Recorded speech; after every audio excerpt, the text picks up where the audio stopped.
Hello everyone, welcome to our YouTube channel. Today I'm going to talk about the part 2 of chapter 3, movement into and out of cells. This video is made especially for IGCSE Cambridge syllabus Biology 0610 students. I am Dr. Mary and let's get started.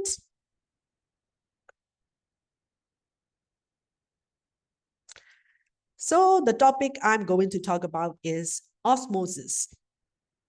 Osmosis is actually the diffusion of water. So, osmosis is the net movement of water molecules from a region of higher water potential dilute solution to a region of lower water potential concentrated solution through a partially permeable membrane. So you can see the partially permeable membrane is used to separate the two solutions. The left side is concentrated when and the right side is dilute when. So the water will move from the right to left. And at the end of this experiment, the level of the left side will rise and the level of the right side will fall because the water moved from dilute solution to concentrated solution across the partially permeable membrane. The red words here are really important to gain mark in your exam. So please memorize them.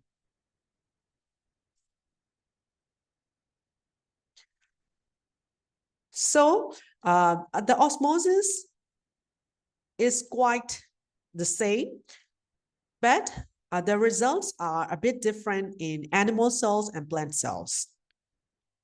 So let's see about the osmosis in animal cells here.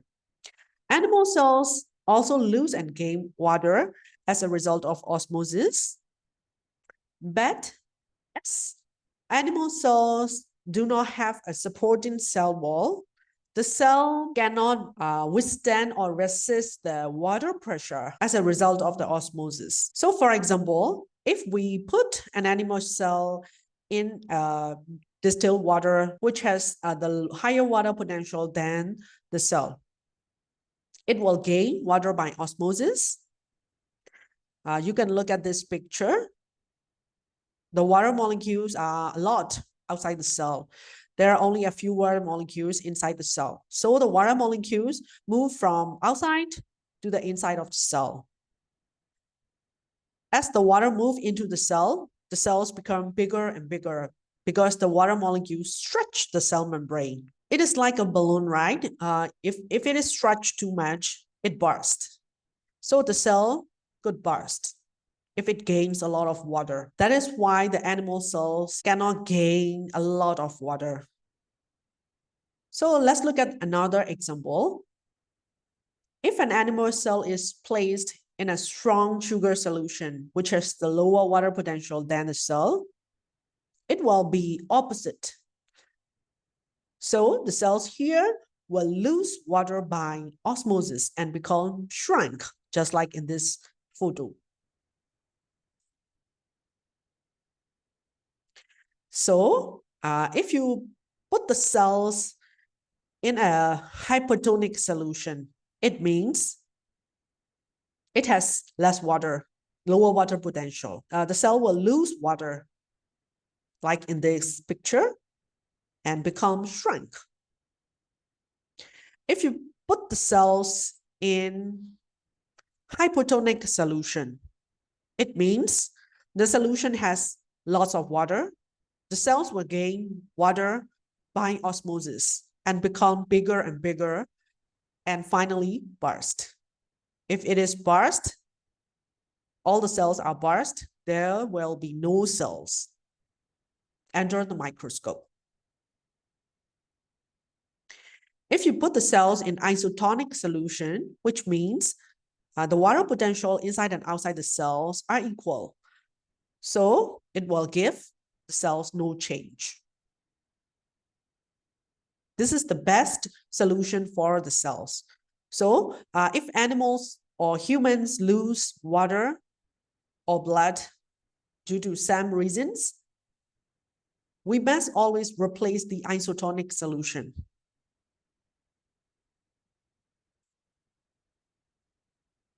Now let's look at the osmosis in plant cells.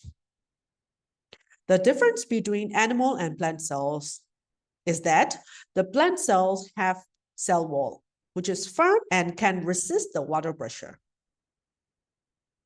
So when the plant cells are placed in a solution that has higher water potential, dilute solution, than inside the cells, for example, distilled water, then the water moves into the plant cells by osmosis across the partially permeable membrane. Those water molecules push the cell membrane against the cell wall, increasing the target pressure in the cells, which makes them turgid. So like in this picture, the higher water potential outside the cell means dilute solution. The water goes into the cell, so lots of water in the cell and pushes against the cell wall. So like here, the red color are the water in the cell, in the plant cell. They all stay really close to the white line here, which is the cell membrane. So it means the red solution are pushing against the white cell wall. So these are target cells. When the plant cells are placed in a concentrated solution with a lower water potential than inside the cells, water molecules will move out of the plant cells by osmosis across the partially permeable membrane. So let's look at this picture. When we put the cells, the plant cells, in hypertonic solution, which is lower water potential, the water will move out of the cell down the water potential gradient. So since there is less water in the plant cell, there is no or less water pressure to push the cell membrane against the cell wall. So the cell membrane become pulled away from the cell wall and looks like this. This is called plasmolysed. So here, unlike the photo in the previous slide, the red solution is far away from the white outline of the cell. It means it is pulled away from the cell wall and plasmolysed. So to investigate those nature of osmosis and partially permeable membrane, we can use dialysis tubing and sometimes called Visking tubing for experiment. So here you can see the tubing here. This is the dialysis tubing or Visking tubing.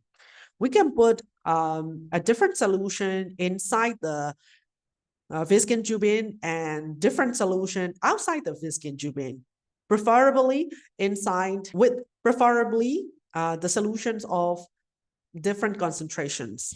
So to test the principle of osmosis or diffusion. Now, let's look at the last part of this chapter, active transport. Active transport is the movement of particles through a cell membrane from a region of lower concentration to a region of higher concentration using energy from respiration.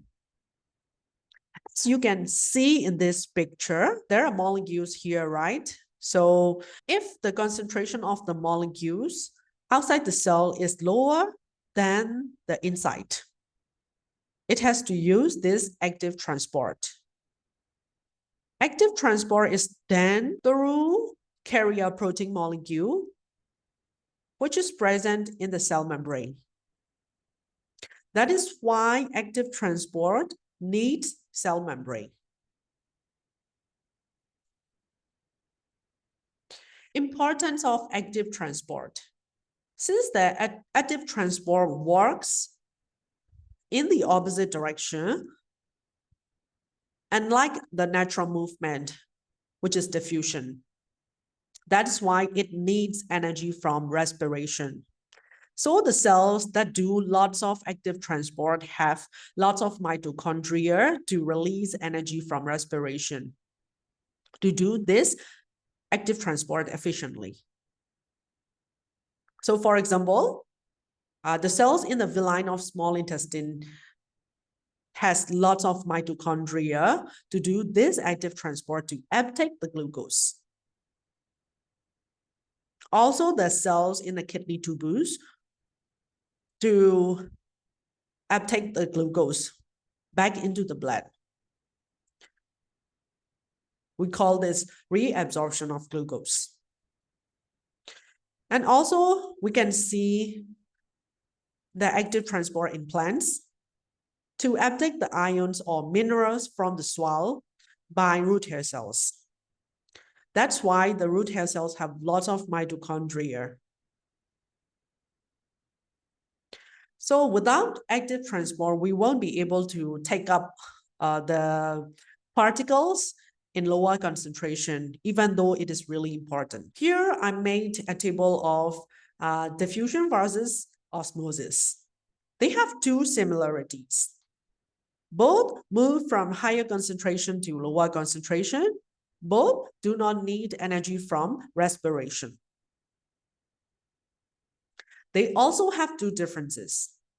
Diffusion is the movement of all substances, solid, liquid, or gas.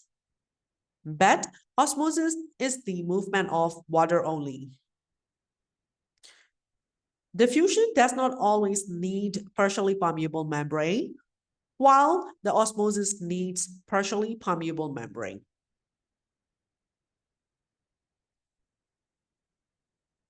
Osmosis versus active transport. They have one similarity. Osmosis needs cell membrane, and also active transport needs cell membrane. They have two differences. Osmosis moves from higher water potential to lower water potential. Active transport is the movement from lower concentration to higher concentration. Osmosis does not need energy from respiration, but active transport needs energy from respiration. So this is the end of the part 2 of this chapter 3. I hope this video is really helpful for you. And if you like this video, please like and subscribe our YouTube channel. And thank you so much for watching, and see you soon in next video. Bye-bye.